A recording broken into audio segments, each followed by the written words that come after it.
রূপালী মাছের মতো গরু পাহাড়ে,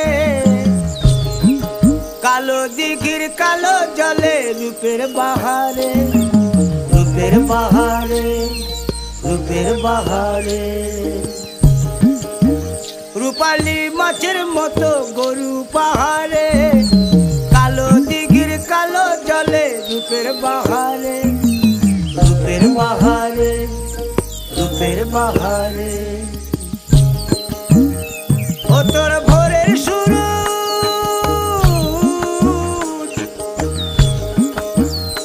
ও তোর ভোরের শুরু, কপালে তোর সিঁদুর হয়ে যাবে গো। কারো দিকে নজর লাগাস না, ও 30 টাকা কেজি মাছ বাবু ভেয়ে খাবে গো। জল দিয়ে বেশি করিস না।